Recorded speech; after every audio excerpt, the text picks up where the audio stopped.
베드로전서에 대한 내용은 최근에 굉장히 많은 사람들이 관심을 갖고 있는 본문입니다. 그래서 선교적 교회 운동하시는 분들이라든가 노골적으로 나그네 거류민이라고 하는 그리스도인들의 정체성에 대해서 한 3-4 본문의 구절이 나와요. 지금 제가 갖고 있었던 어떤 관점, 세상에 살아가면서 어떻게 자신의 정체성을 유지하면서 또 때로는 저항도 하고 또 때로는 거기서 어떻게 자신의 삶을 유지할 수 있는가에 대한 고민이 담겨있는 책으로 굉장히 많이 이제 인용되고 있어요. 그리스도인들이 예수 그리스도의 십자가의 정신 그리고 고난을 이어받아서 이 세상에 살아가면서 그렇게 예수처럼 살아가야 된다라고 말을 하고 있어요. 예수의 본을 받아서. 제가 잡은 포인트는 뭐냐면 이 그리스도인들이 세상을 미워하거나 세상을 대적하거나 척을 지고 살아가는 것이 아니라 너희의 선한 행실을 통해서 그들이 예수를 믿게 하라고 하는 본문이 나와요. 선한 양심을 가지라. 그리고 아내가 예수 믿지 않는 남편과 살아갈 때 아내의 착한 행실을 통해서 남편을 전도하라, 이런 내용이 나와요. 그리스도인들이 세상을 미워하는 것도 아니고 세상을 대적하는 것도 아니고 사랑으로 세상을 품어내고 또 그들을 변화시키라는 말이 나온단 말이에요. 저는 이게 그리스도인들이 오늘날 살아가는 삶의 태도로 생각합니다. 저항을 하되, 이건 사랑으로 저항하라는 말이기도 하고 제목을 소소하게 저항이라고 썼어요. 그러니까 대놓고 저항하는 게 아니라 삶의 태도에서 본질적으로는 다른 삶을 살고 있지만, 그리고 다른 정체성을 갖고 있지만, 그렇다고 해서 세상을 대적하지 않는 우리의 삶의 영역에서 다른 방식으로 저항하는 거죠. 그리스도의 방식으로 저항하는 것은 십자가의 정신이고 고난을 내가 짊어짐으로써 그러면서 동시에 선한 양심과 선한 행실로 사람들에게 감동과 감화를 주는 방식. 어쩌면 이게 되게 고전적인 방식일 수 있겠어요. 근데 이런 방식으로 세상을 살아가라고 메시지를 전하고 있기 때문에 이거는 세상과 타협하는 말도 아니고 세상과 분리되는 말도 아닌 것 같아요. 이런 제3의 길이라고 저는 생각하는데 이런 방식이 베드로전서에 잘 나와있다고 생각하고요. 마지막은 제가 의도적으로 기도에 대한, 그러니까 공적 기도에 대한 내용을 썼어요. 이거는 저의 최근 관심이기도 하고요. 또 공공신학과 조금 다른 결일 수도 있겠는데 어쩌면은 우리가 그동안은 교회가 예배를 드리고 교육을 하고 이 사람들이 나가서 사회를 변화시키고 세상에 어떤 활동을 한다, 이렇게 생각했는데 조금 더 요즘 제가 생각하는 부분은 교회 자체가 드리는 예배와 기도와 찬양과 어떤 교제와 나눔이 이것 자체로 굉장히 큰 사회적 효과를 낼 수도 있겠다라고 하는 것. 그리고 여기서 드리는 기도가 사실은 세상을 품어내고 세상 사람들을 함께 어우를 수 있는 그 기도가 될 수 있지 않을까? 그런 고민도 하게 된 거죠. 사실은 이거는 공공신학하고 좀 결이 다를 수는 있을 수도 모르겠어요. 근데 어쩌면 우리가 예배에서 듣는 말씀, 드리는 장로님의 어떤 기도, 우리가 드리는 찬양, 교회에서 나누는 어떤 교제, 이런 것들이 그냥 우리끼리의 어떤 행복, 우리끼리의 어떤 즐거움, 우리끼리의 어떤 만족을 넘어설 수는 없을까? 그런 고민 가운데 나온 겁니다. 그래서 우리가 드리는 이 기도도, 우리가 고백하는 이 기도가 굉장히 예수 그리스도 하느님에 대한 개인적인 기도 같고 우리 교회만의 기도 같지만 이 기도가 어떻게 하면 세상을 품어낼 수 있고 또 어떻게 함께 우리 시대를 품어낼 수 있는 그런 기도가 될 수 없을까라고 하는 고민에서 이런 내용도 한번 고민해 주시면, 함께 읽어주시면 여러분들에게 좀 도움이 많이 될 것 같다는 생각이 들어요. 지금 교회의 사회 참여 혹은 교회의 공적인 활동 이런 것들에 대한 내용은 대부분 약간 신학적으로는 2가지 영역으로 확 이렇게 진영이 갈라져 있어요. 소위 이제 교회를 위한 신학, 교회의 윤리, 그러니까 교회가 교회됨으로써 실제로 본연의 역할을 다 한 것이고 그것 자체가 사실은 사회적인 강력한 메시지가 될 수 있다라고 하는 교회론적 윤리가 있습니다. 여러분이 아시겠지만 스탠리 하워스라든가 존 로더 같은 사람들도 이런 영역에 있고 또 윌리엄 캐머너라든가 이런 사람들도 굉장히 중요하게 그런 이야기를 하고 있습니다. 또 하나는 공공신학이라고 하는 거죠. 교회가 사실은 제가 아까 했던 것처럼 세상에 나가서 적극적으로 그리스도의 어떤 사역을 함께 펼치고 세상과 함께 연대하는 방식으로 해야 된다라고 하는 게 있는데 이 두 양 진영은 사실 기독교 역사 가운데 굉장히 오랜 그리스도교의 사회 참여이기도 하고 교회의 존재 방식이기도 했습니다. 지금도 어떤 게 맞냐 옳으냐 갖고 엄청나게 싸우고 있고 맨날 그런 논쟁이 가장 중요한 어떤 이슈이면서 동시에 학자들의 논쟁거리예요. 소위 이제 복음의 특수성을 강조할 거냐 아니면 복음의 보편성을 강조할 거냐, 그런 이야기죠. 다 중요한 논쟁이고 어느 입장에 따라 한 편에 설 수도 있겠지만 이거 두 개를 조합하고 함께 강조한다고 할 때 늘 더 양비로는 더 욕먹는 것 같기도 하고 참 쉽지는 않은 문제인데, 그러니까 그거는 한국 사회, 그러니까 자기가 처한 그 교회 상황이라든가 그 지역이라든가 또 그 한국이라고 맥락이 굉장히 중요한 것 같아요. 지금 2023년 대한민국에서 한국교회는 사회 참여를 함으로써 욕을 먹는지 사회 참여를 안 하는 게 더 나은 건지 이런 것도 고민해야 되고요. 반대로 또 교회에서 이런 다양한 활동들을 하자고 사람들의 의견을 모아서 우리도 함께 사회 참여 한번 해보자, 지역사회에서 봉사해보자 라고 하는 게 그 교회에서 더 중요한지, 아니면은 우리가 지금 그런 거 할 때냐, 우리의 예배와 우리의 성도들의 삶을 더 잘 돌보는 것이 더 중요하다. 이거는 사실은 우선순위는 없는 것 같아요. 한 가지 예만 들으면 남아프리카 공화국에서 전통적으로 교회가 굉장히 사회 참여를 많이 했거든요. 굉장히 이제 사회 봉사라든가 뭐 정의 구현을 위해서 굉장히 실천을 많이 했단 말이에요. 근데 어느 순간 그 남아교에 있는 교회 지도자들이 이렇게 한 거예요. 아니 지금 우리 교회가 이렇게 인종으로 분리돼 있고 서로 차별이 많은데 무슨 놈의 사회 참여냐. 우리 자체가 사실은 정의와 평화가 구현되지 않았다.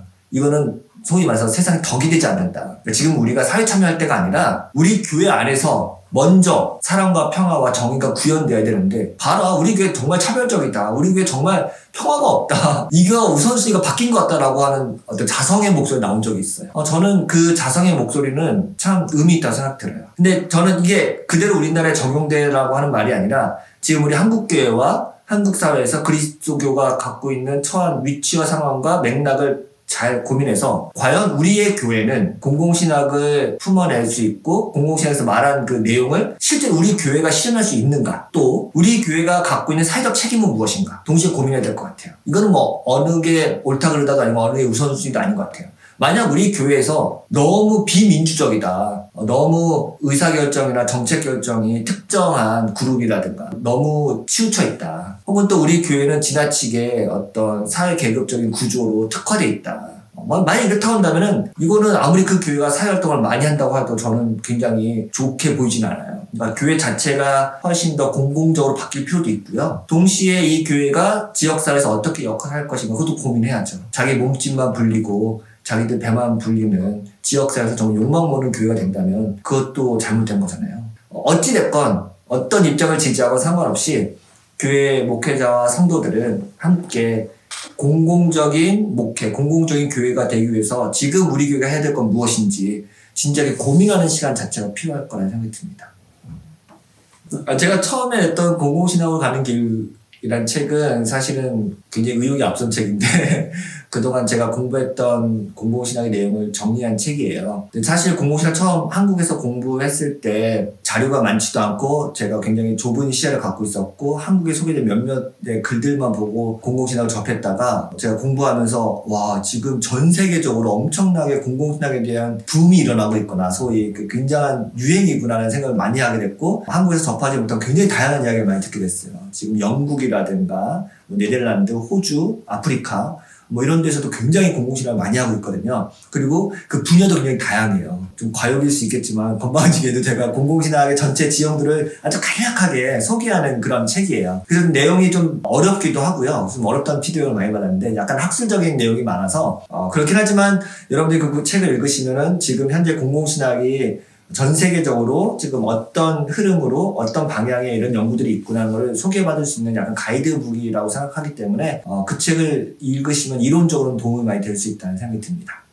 저도 실제로 교회에서 모임 같은 걸 하거나 뭐 예배 끝나고 커피 마시면서 성도님들하고 같이 이야기 나눌 때 뭐 여러 가지가 있었어요. 뭐 오늘 들은 설교 혹은 최근에 자신이 고민하고 있는 어떤 신앙적인 이야기를 나눌 때도 많고요. 또 어떨 때는 아주 그냥 뭐 쉽게 뭐 드라마 이야기라든가 아니면은 요즘 주식 얘기라든가 아니면 뭐 요즘은 다양한 뭐 이슈들 그런 거 갖고 이제 수다 떠는 거죠. 그럴 수 있잖아요. 근데 이제 그 둘을 이제 결합하는 거는 상당히 부담스럽고 굉장히 힘들 수 있어요. 왜냐면은 자칫하다가 싸움이 날 수도 있거든요. 그렇잖아요. 그러니까 그냥 단순히 구역에서 성경 읽고 은혜 받는 말씀을 그냥 간증처럼 나눌 때는 되게 은혜로워요. 근데 거기서 한 발 더 나가서 그걸 관점으로 이 세상을 읽어내고 오늘날 그 정치에 대해서, 혹은 경제에 대해서, 혹은 다양한 영역에서 이렇게 연결하기 시작하면은 전부 다 각자 생각이 다르잖아요. 그러면 이제 뭐 이거는 뭐 은혜는커녕 완전 진짜 싸움 나기 제일 좋은, 그만큼 교회라는 것은 다양한 사람들이 모이고 다양한 배경한 사람들이 있기 때문에 가능한 거죠. 그래서 교회에서 이 두 가지를 연결하는 게 참 부담스러운 것 같아요. 저도 그렇고요. 특히 정치 이슈 제일 부담스럽잖아요. 이거는 뭐 금기어 같아요. 제가 볼 때 목사님들 금기어고 성도들 사이에서도 하지 말아야 될 거. 근데 그렇게 하다 보니까 교회에서는 안전하지 않다. 내가 무슨 말을 해도 이거 뭐 서로 막 치고받고 싸우고 해서 되게 불안한 마음에 해야 될 말 하지 말아야 될 이렇게 가려서 하게 되고, 그러다 보니까 피상적인 나눔이 될 수밖에 없고, 그러다 보니까 개인의 고민, 기도 제목만 나누게 되지 사실 우리 그리스도인이 세상에 살아가는 방식에 대해서 나누기가 되게 어려워지는 거죠. 아니면 뭐 일방적으로 목사님이 여러분 이렇게 해야 됩니다, 이거 해야 됩니다 말했는데 딱딱딱 정해져서 지정해서 이렇게 하는 거 근데 듣고 있으면 아멘 하셔도 되지 뭐 왜 저러지? 이렇게 할 수 있는 거니까요. 저는 지금 한국교회에 가난한 성도가 이렇게 늘어나고 있고 교회의 환멸을 느끼고 있는 부분, 전 이 부분도 큰 역할을 생각합니다. 교회에서 편하게 안전하게 내 생각을 말할 수가 없고, 그동안 옳다고 생각했던 목사님의 말만 일방적으로 들어왔던 것. 저 이거는 정말 골물대로 곪은 것 같아요. 더 이상 옛날처럼 그냥 말씀 읽고 은혜 받는 것만 나누는 걸로 만족할 수가 없거든요. 지금 그렇게 살고 있지 않는데. 그리고 또 진짜 내가 고민하고 있는 부분은 교회에서 말 못하고. 이렇게 되다 보니까 간극이 너무 커졌어요. 그렇기 때문에 더 조심스럽기도 하고 더 필요한 부분이기도 합니다. 그래서 가장 지혜로운 방식은 같이 성경 공부를 하고 같이 성경을 나누고 그 성경의 메시지를 충분히 함께 쉐어하고 나누면서 은혜를 나누는 것도 너무 중요하고요. 그 다음에 적용해서 한 번 더 우리가 이 말씀을 가지고 우리가 그렇다면은 우리의 교육 문제, 자녀 문제, 혹은 경제 문제, 직장 문제, 다양한 문제를 우리가 어떻게 이 말씀에 비추어서 적용해 볼까 구체적으로 할 필요가 있다고 생각합니다. 저는 제가 이번에 쓴 책이 좀 그렇게 적용이 되고 활용이 됐으면 좋겠어요. 저도 물론 이제 고민이 되고, 저도 저희 교회에서 한번 실험해보고 싶긴 한데, 쉽진 않을 수도 있지만, 또 한편 꼭 필요하고, 그것 때문에 많은 사람들이 갈증을 느끼고 있다고 저는 생각하거든요. 그런 부분에서 성경을 공부하고, 그 다음에 그것이 실제로 지금 내가 구체적으로 고민하고 있고, 또 갈등하고 있는 부분에서 연결했으면 좋겠다. 그런 생각이 듭니다. 저는 이게 공공신학적 성경을 이렇게 생각해요. 단순히 그냥 개인의 내면이라든가 신앙의 유익을 위해서 적용하는 성경 공부가 아니라 우리의 삶의 구체적인 것. 내가 이번에 여기 이 종목에다 주식을 투자해야 되는지 말아야 되는지부터 시작해서 젊은이들의 성 문제도 있고, 혹은 뭐 자녀 양육할 때 어떤 갈등 문제도 있고, 뭐 부부에 관련된 문제도 있고, 여러 가지 이슈들이 있을 거 아니에요. 부동산 투기에 대한 문제도 여러 가지 있을 수 있겠는데, 그런 것들을 솔직하게 이야기했으면 좋겠다는 생각이 들고요. 그래서 제가 마지막 팁 하나 더 드리고 싶은 거예요. 아까 기독교가 사회에 나가서 그 내용의 중요성뿐만 아니라 태도와 자세가 되게 중요하다고 얘기했잖아요. 역시 이 책을 갖고 나눔을 할 때도 그 태도가 중요합니다. 내가 어떤 말을 해도 이 공동체는 안전하다는 느낌이 들어야만 말을 할 수가 있고요. 내가 어떤 해석을 내놓아도 이것이 비난받을 만한 해석이 아니라 잘못됐다고 혼나지 않는 해석이라고 느낄 만한 그 공동체가 돼야 돼요. 그러기 위해서는 대화의 규칙이 필요해요. 저는 그게 공공신학이 굉장히 중요한 핵심이라고 생각해요. 우리가 함께 의견을 조율하고 함께 생각을 나눌 때는요, 거기서는 관용과 따뜻함과 포용과 이해력이 필요해요. 이게 바로 민주주의의 덕목이거든요. 전 교회가 그거 할 수 있지 않습니까? 교회가 성경 9가지 열매를 딱 장착하고 있으면요, 자연스럽게 될 수 있어요. 나랑 정치적이 완전 다른 사람하고도요, 함께 성경 공부할 수 있어요. 나랑 경제적인 관념이 완전 다른 사람하고도요, 전 성경 공부할 수 있다고 생각합니다. 전 그게 교회야만 하고, 교회는 할 수 있다. 그리고 그걸 보여줘야 된다. 교회가 정말 세상에서는 전혀 화해할 수 없을 것 같은 두 정당의 지지자들이 교회에서는 할 수 있다. 이거 한번 보여줘야 되지 않을까. 교회라면 가능하지 않을까요? 교회라면 그리스도의 사랑으로 서로 관여하고 이해하면서 그리스도라고 하는 큰 그 우산 아래서 우리의 생각이 다르고 우리의 관점이 다르지만 이제 당신은 존중하고 그리스도의 사랑으로 사랑할 수 있습니다. 전 보여줘야 된다고 생각해요. 근데 그게 두렵고 어렵고 힘들어요. 그래서 그런 것들을 한번 연습해보고 실습했으면 좋겠다. 그리고 조심스럽게 안전하게 그리고 서로를 이해하고 품어주는 마음으로 같이 성경을 읽고 적용했으면 좋겠다. 저 그런 소박한 바람이 있습니다. 그걸 여러분들이 보여주셨으면 좋겠고, 저도 그걸 계속해서 실험하면서 보여주고 싶습니다. 그 책을 뭐 하나 쓸 게 있긴 한데요. 그 책은 아까 제가 말씀드린 것처럼 공공신학이라고 하는 어떤 저는 큰 우산이라고 생각하거든요. 하나의 방법론이기도 한데 어떤 신학을 하든 저는 공공신학적 관점 혹은 뭐 선교적인 관점 이런 게 되게 중요하다고 생각해요. 선교적 해석학이라는 분야도 지금 많이 연구가 되고 있는데 좀 공공적 해석학이라는 말도 좀 필요하다고 생각됩니다. 이 말은 뭐냐면 우리가 선교를 하도 공공신학과 접목해서 혹은 상담을 하더라도 공공신학과 접목해서 혹은 뭐 우리가 예배, 설교, 전도, 사회봉사 뭐 이런 여러 가지 다양한 교회 간의 실천적인 영역들이 있잖아요. 소위 신학회에서 실천신학이라고 배우는 그 다양한 영역들. 저는 그런 것들이 굉장히 공공신학과와 만나야 된다고 생각을 해요. 앞으로는 그런 분야에서 조금 고민을 해서 공공신학적인 관점으로 설교를 했을 때 또 공공신학적인 관점으로 선교를 하고 상담을 하고 예배에 드릴 때 어떻게 될 수 있을까 그런 거가 좀 요즘 제 고민이기도 하고요. 조금 더 나아가면은 제가 이제 루터 교회에 다니고 있는데 루터 신학의 관점에서 그리스도인들이 세상을 살아가는 방식은 어떤 것인가 아주 중요한 저한테 새로운 통찰력을 주고 있어서 그런 부분에서도 고민 많이 하고 있습니다. 예, 이런 학문적인 관심도 있으니까 그런 걸 천천히 저도 공부해서 풀어보도록 하겠습니다. 마지막으로 제가 여러분에게 뭐 부탁 겸 또 권면을 말씀드리고 싶은 거는 교회에서 우리는 하나님의 말씀을 듣고 그 말씀대로 살아가는 그 성도로서의 삶을 살고 있는데 우리의 성경 읽기와 우리의 예배와 우리의 신앙생활이 우리의 삶과 분리된 게 아니잖아요. 근데 그동안에는 뭐 기독교 세계관이라든가 혹은 어떤 다양한 신앙의 어떤 권면을 통해서 이게 다 통합된다고 한다는 말은 많이 하긴 했는데 그렇게 말을 하긴 쉽지만 실제로 구체적인 영역에서 우리의 삶의 각자의 어떤 중요한 선택들에 있어서 그게 잘 적용되기는 정말 쉽지는 않고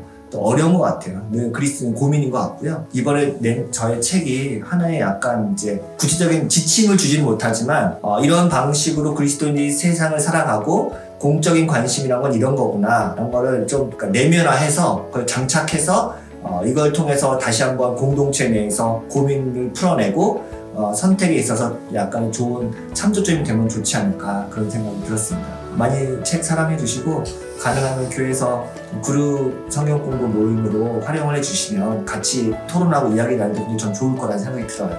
감사합니다. 민망하네요. 이게 마지막에 책 사랑하고 감사합니다. 네.